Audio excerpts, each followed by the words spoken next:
Angel Reese is currently about to be suspended. She has 7 technical fouls on the season. And if this was last season, in a 44-game season, she would have already been suspended. Caitlin Clark's All-Star appearance would guarantee massive eyeballs, which would then turn into big sales. Angel Reese just got suspended after her shocking behavior and constant on-court meltdowns. She really thought launching a shoe and screaming, "I'm in your city," made her the queen of the WNBA. But with Caitlin Clark injured, ratings dropped, and Reese's staged hype looks pathetic compared to Clark's real star power. WNBA All-Star Game sees ratings drop without Caitlin Clark, and it's ugly. It's real ugly. Who is it? So Angel Reese really thought she had it all figured out, huh? All-Star Weekend 2025 was supposed to be her big takeover moment. Indianapolis, the home turf of Caitlin Clark, and this girl rolls in acting like she's about to snatch the crown. Billboards everywhere screaming, "I'm in your city," like it's a Marvel movie and she's the final boss. Girl, the only thing you conquered was your own credibility. Because let's get real, this whole fake "I'm that girl" storyline collapsed the second Caitlin Clark pulled out with a groin injury. At the end of the day, she don't do those type of things. Yes, you hear me? Don't put that on. Don't put that with her name. At the end of the day, if you be in a trap, that's your business. You hear me? Whatever the case may be, that ain't nothing to be proud of. And that's when the mask came off. Turns out the star Reese needed to outshine wasn't even playing. It was like walking into someone else's house party, turning the music off and screaming, "I run this." Meanwhile, the real host is in bed with an injury, and the guests couldn't care less you showed up. Because guess what? Viewers didn't care about the marketing, the billboards, or the cringe slogans. They cared about Caitlin Clark. That's why in 2024, the All-Star Game pulled 3.44 million viewers. But this year, with Clark sidelined, it crashed to 2.19 million. That's a 36% nosedive. 36%. You don't need a PR team to decode that, just common sense. So the WNBA's All-Star Game went down 36%. That is a lot. That's more than a third from last year. Last year was over 3.4 million people. And if the ratings weren't enough of a slap, let's talk ticket prices. You know, the thing that actually tells you how many real humans give a damn about showing up. When Clark was ruled out, get-in prices for the All-Star Game dropped from $121 to just $64. That's a 48% drop. Half the value vanished overnight. Poof. Like, even scalpers didn't want those tickets. If you're gonna hijack someone else's spotlight, at least make sure they show up, Angel. The big dogs are out. You got the Rook, you got Angel Reese, Miss Me Too. All of the stars are here. And look at this news. The get-in price for the WNBA All-Star Game in Indianapolis has dropped 48% from $121 to just $64 after news broke that Caitlin Clark won't be playing. But no, she strutted into Indy like it was her runway. Only problem? No one was watching the show.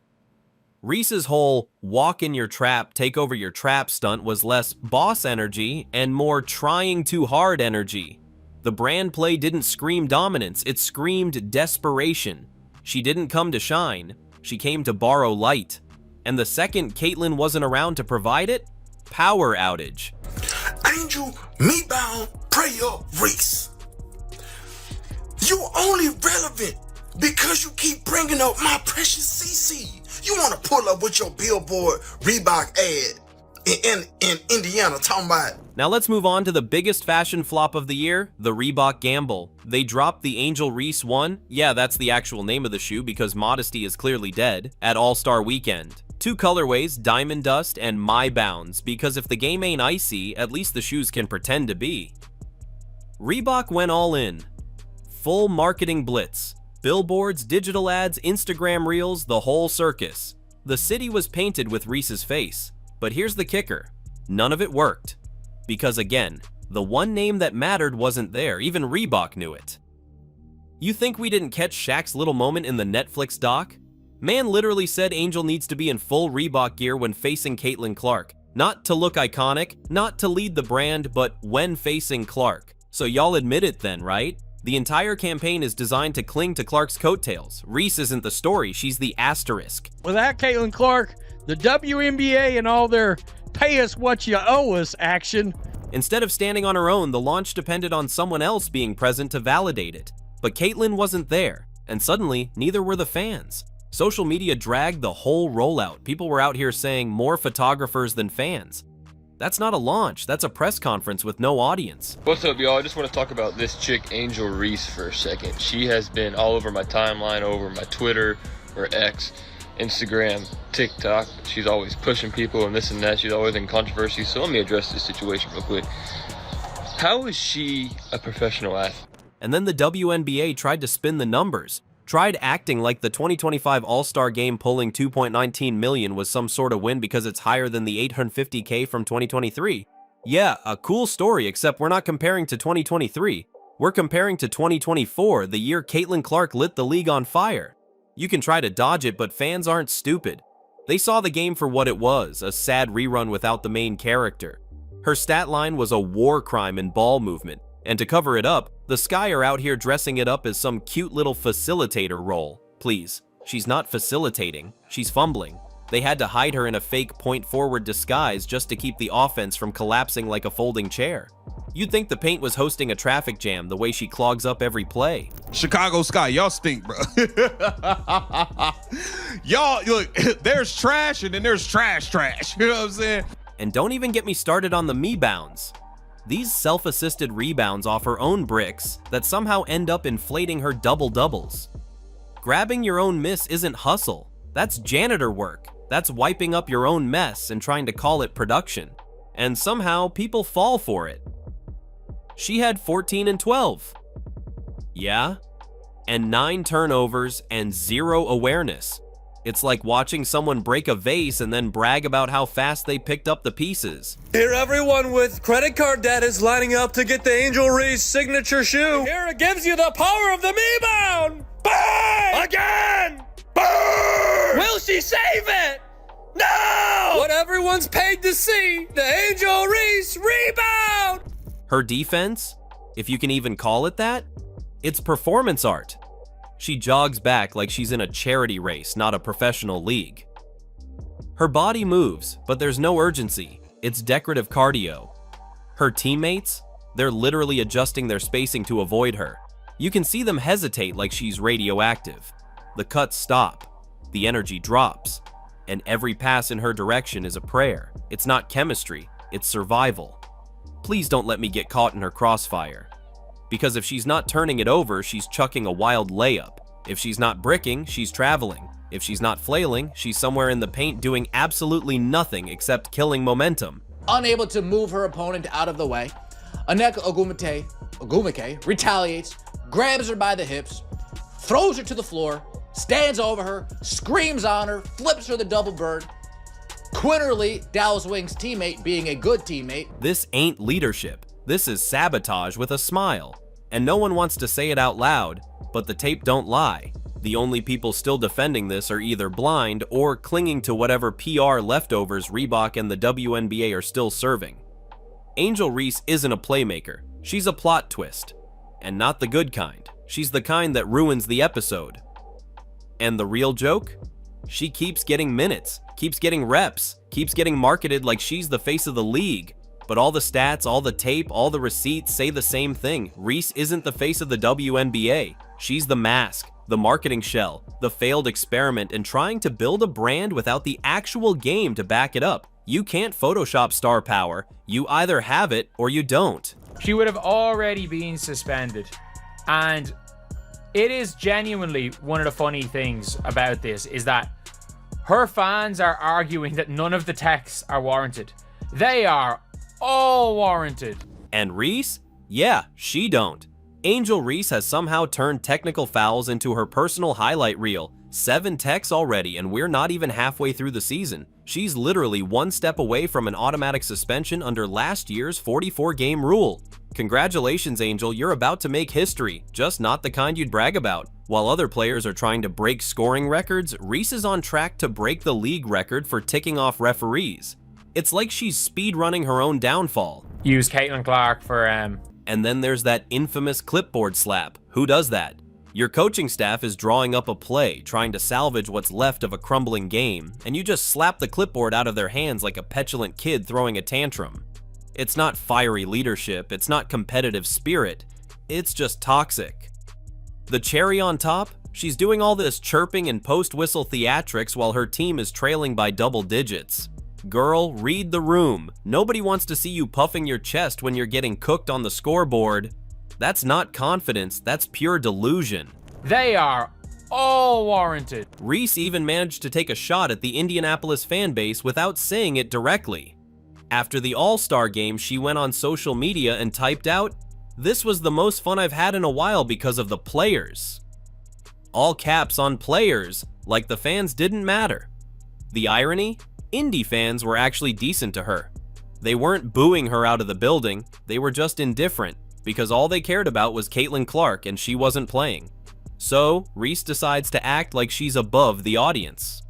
Newsflash: when you're getting dragged online every other week, maybe don't alienate the few fans who are still tolerating you. This is the lowest of the low. Disrespect that you can show to your coaching staff. She trying to get y'all locked in, worried about the next play, and you so toxic with your terrible, awful attitude that you slap. And the whole "I'm in your city" campaign?